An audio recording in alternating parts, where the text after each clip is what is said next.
बिस्मिल्लाहिर्रहमानिर्रहीम।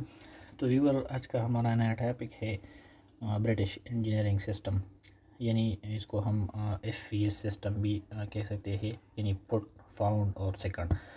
इससे पहले लेक्चर में हमने मुख्तलिफ सिस्टम ऑफ यूनिट्स को डिस्कस किया था। उसमें MKS सिस्टम, CGS सिस्टम और ये FES सिस्टम भी थोड़ा सा हमने इसमें डिस्कस किया था, और लास्ट में हमने जो इन सारे सिस्टम का कंबाइंड सिस्टम है, सिस्टम इंटरनेशनल, उसको डिस्कस किया था। लेकिन यहाँ पर हम जो FES सिस्टम है उसकी थोड़ी सी डिस्क्रिप्शन देते हैं।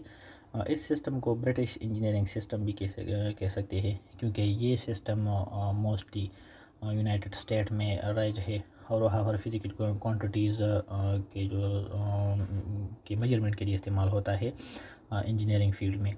तो बहुत सारे इंजीनियरिंग यूनिवर्सिटीज़ में ये इस्तेमाल होता है, अब भी इस्तेमाल होता है। तो इस वजह से इसको ब्रिटिश इंजीनियरिंग सिस्टम कहते हैं।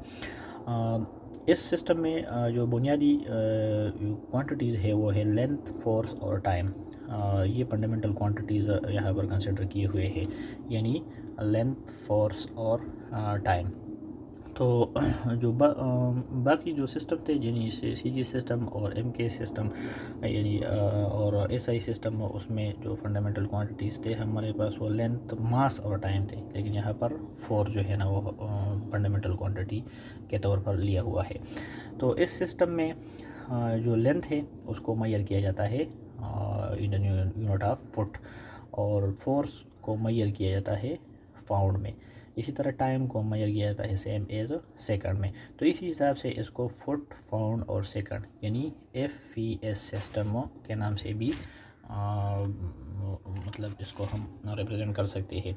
तो ये हमारे पास इसकी बेसिक फंडामेंटल क्वांटिटीज़ हो गई। अब अलग अलग इन यूनिट्स को अलग अलग हम डिस्क्राइब करेंगे, लेकिन इससे पहले जो बाद मज़ीद यूनिट्स है, डेराइव्ड यूनिट्स, वो इसी के हिसाब से, मतलब डिवीज़न और इसके मल्टीप्लिकेशन के हिसाब से हम ले सकते हैं। मतलब जो यूनिट हमें रिक्वायर्ड हो, फॉर एग्जांपल अगर हमें एरिया की यूनिट रिक्वायर्ड हो इस सिस्टम में, तो फुट को हम मल्टीप्लाई कर देते हैं, यानी लेंथ और वेट के हिसाब से, तो फुट स्क्वायर एरिया का यूनिट आएगा। तो इसी हिसाब से अगर हम वॉल्यूम का यूनिट ले लें या बाकी एक्सेलरेशन का यूनिट ले लें, तो वो भी हम फुट और सेकंड के हिसाब से लेते हैं। तो जो यूनिट हमें रिक्वायर्ड हो उसी के हिसाब से फिर हम यहाँ इन बेसिक यूनिट्स के ज़रब और डिवीजन से हम बाकी यूनिट हासिल कर सकते हैं। अब आते हैं लेंथ की तरफ। तो जो लेंथ FES सिस्टम में इसका जो यूनिट है वो हमारे पास है फुट, यानी इसको डिनोट करते हैं FT से। तो SI सिस्टम में जो लेंथ का यूनिट है वो हमारे पास मीटर है। तो मीटर और फुट का आपस में कंपैरिजन जो है वो हम इसी तरह कर सकते हैं कि एक फुट जो है वो हमारे पास 0.3048 मीटर के बराबर होता है, यानी एक फुट का फासला हमारे पास मीटर में इतने अमाउंट का बराबर होता है। इसी तरह जो बाकी यूनिट्स है इसी सिस्टम में, मतलब स्मॉल यूनिट्स में इंच आता है, और जो बिगर यूनिट है उसमें यार्ड और माइल आता है FES सिस्टम में। तो इसकी कन्वर्जन यहाँ पर मौजूद है। तो जो स्मॉलर यूनिट है इंच, वो हमारे पास 2.54 सेंटीमीटर के बराबर होता है। तो अगर हमारे पास हमें लेंथ सेंटीमीटर में रिक्वायर्ड हो और वहाँ पर गिवन इंचेस में हो, तो हम इस वैल्यू को इस्तेमाल करके यहाँ पर कन्वर्ट हो सकते हैं।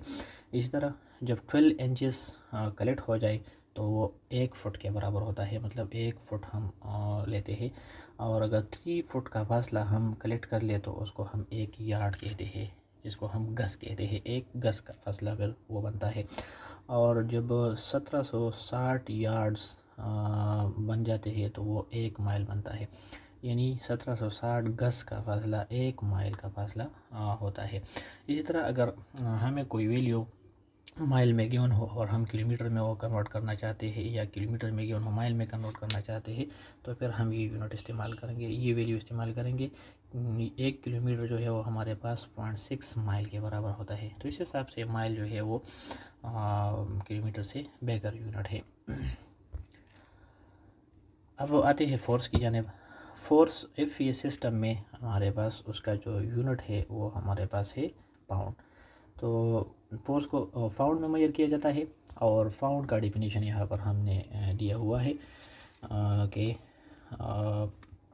The full of earth on a body of mass 0.43527 kg at a place where the value of g is 9.8066 metre पर सेकंड स्क्वायर स्क्वायर 1 पाउंड। मतलब जब एक जिस्म की जो मास हो वो इतना मास हो, और वो हम किसी फासले पर रख के ज़मीन से किसी फासले पर रख के जहाँ पर जी की वैल्यू इतना हो, तो उस दौरान जो इसका वज़न होगा, सिंपली हम कह सकते हैं कि उसका वज़न जो होगा वो हमारे पास 1 पाउंड के बराबर होगा। यानी ज़मीन जो उस जिस्म पर जो फोर्स अप्लाई करता है, जो उसको उस पर कशिश अप्लाई कर देता है, वो हमारे पास 1 पाउंड के बराबर होता है। ये इसकी डेफिनेशन है। तो जो फोर्स है वो LBF से रिप्रेजेंट किया जाता है FA सिस्टम में। मतलब पाउंड को LBF से रिप्रेजेंट किया जाता है। ये F यहाँ पर नॉर्मली LB से पाउंड को रिप्रेजेंट किया जाता है, लेकिन ये F यहाँ पर स्पेसिफिकली फोर्स को रिप्रेजेंट करता है कि जो पाउंड है वो हमारे पास फोर्स, क्योंकि बाज़ औक़ात पाउंड जो है वो मास के लिए भी इस्तेमाल किया जाता है, उसको पाउंड मास कहते हैं। तो वहाँ पर उसके लिए LB इस्तेमाल होता है। तो यहाँ पर LBF इसी वजह से इस्तेमाल होता है क्योंकि यहाँ पर ये स्पेसिफाई हो जाए कि ये फोर्स के लिए इस्तेमाल हुआ है। ठीक है।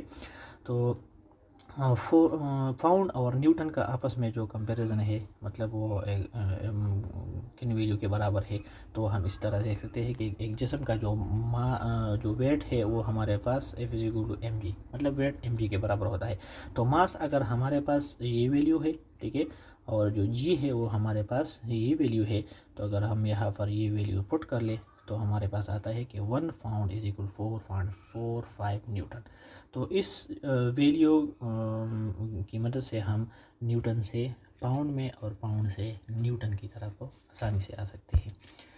अब फोर्स को CG सिस्टम में हम लेते हैं, मतलब एक अदर यूनिट है हमारे पास डाइन। तो CGS सिस्टम में फोर्स का जो यूनिट है वो हमारे पास डाइन है। ठीक है। तो SI सिस्टम में न्यूटन जो है वो न्यूटन है, और जो डाइन है वो SI सिस्टम में हमारे पास कितने न्यूटन के बराबर होता है, यानी 1 न्यूटन हमारे पास 10⁵ डाइन्स के बराबर होता है। तो इसको किस तरह हम हासिल कर सकते हैं, वो यहाँ पर हम न्यूटन सेकंड लॉ की मदद से कर सकते हैं कि 1 न्यूटन हमारे पास 1 kg, और मास और जो एक्सेलरेशन है तो वो हमारे पास 1 मीटर पर सेकंड स्क्वायर है। ठीक है। तो जब हम CGS सिस्टम में हम इसे कन्वर्ट कर देते हैं तो मास को हम ग्राम में कन्वर्ट कर देते हैं, और जो हमारे पास मीटर है उसको हम सेंटीमीटर में कन्वर्ट कर देते हैं। ये हमारे पास CGS सिस्टम में आ जाएगा। तो किलोग्राम हमारे पास 1000 ग्राम के बराबर होता है, और मीटर 100 सेंटीमीटर के बराबर होता है, और सेकंड सेम टू सेम है। तो इस तरह अगर हम इसको कलेक्ट कर लेते हैं तो ये हमारे पास आता है 10⁵ और ये जो हमारे पास बनता है ग्राम सेंटीमीटर पर सेकंड स्क्वायर, इसको हम डाइन कंसिडर करते हैं। तो यहाँ पर जो हमारे पास यूनिट आता है वो हमारे पास है 1 न्यूटन = 10⁵ डाइन्स। ठीक है। अब आते हैं टाइम की तरफ। तो टाइम की यूनिट MK सिस्टम हो, CGS सिस्टम हो, FA सिस्टम हो या SI सिस्टम हो, सारों में हमारे पास सेकंड ही आता है। तो इसमें बाकी जो डिटेल्स है वो हमने पिछले लेक्चर में डिस्कस किए थे। तो यहाँ पर जो सिस्टम है FA सिस्टम में, उसमें भी टाइम का यूनिट सेकंड है, और उसको SEC से रिप्रेजेंट किया जाता है। अब आते हैं मास की तरफ। तो मास यहाँ पर एक डिराइव्ड क्वांटिटी है, और जो इसकी यूनिट है वो हमारे पास डिराइव्ड यूनिट है। ठीक है। FP सिस्टम में, और इसका जो यूनिट है वो स्लग है। इसको हम क्या कहते हैं, स्लग। तो स्लग एक डिराइव्ड यूनिट है। वो किस तरह हासिल किया जाता है, यहाँ पर हमने उसको डिफाइन किया हुआ है। 1 slug is that amount of mass of a body where a force of 1 pound is applied and it produces acceleration at a rate of 1 foot per second square। यानी 1 फुट पर सेकंड स्क्वायर का जो acceleration एक body में हम produce करें by applying a force of 1 pound, तो इस दौरान जो इस बॉडी का मास होगा वो हमारे पास 1 स्लग के बराबर होगा। ठीक है, ये इसका डेफिनेशन हो गया।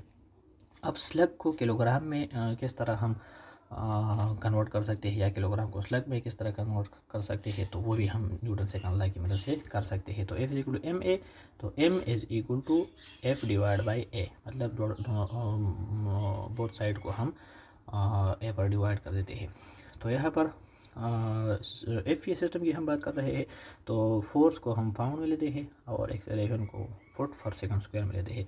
तो पिछले स्लाइड से हम ने सीख लिया है कि 1 पाउंड हमारे पास 4.45 न्यूटन के बराबर होता है, और जो फुट है वो हमारे पास मीटर में 0.3048 मीटर के बराबर है, क्योंकि हम केजी में कन्वर्ट करना चाहते हैं, और केजी हमारे पास एसआई सिस्टम में है। तो एसआई सिस्टम में हमारे पास मास का जो यूनिट है वो हमारे पास केजी है, और जो फोर्स का यूनिट है एसआई सिस्टम में वो न्यूटन है, और जो लेंथ का जो यूनिट है वो हमारे पास मीटर है। तो इसी वजह से हम फुट से हम मीटर में आएंगे और पाउंड से हम न्यूटन में आएंगे। तो ये वैल्यूज़ जब हम यहाँ पर पुट करते हैं तो इससे हमारे पास एक वैल्यू आती है slug 1 slug is equal to 14.6 kilogram. तो ये अमाउंट जो हमारे पास है ये एक स्लग के बराबर होता है। तो इसी हिसाब से किलोग्राम से हम स्लग में और स्लग से हम किलोग्राम में कन्वर्ट कर सकते हैं। ठीक है, तो व्यूअर्स आज तक के लिए इतना ही। उम्मीद करते हैं ये इन्फॉर्मेशन आपके लिए बहुत हेल्पफुल होगी, और नेक्स्ट वीडियो में हम एक और नए टॉपिक के साथ हाज़िर होंगे। तब तक के लिए अपना बहुत सारा ख्याल रखिएगा। शुक्रिया।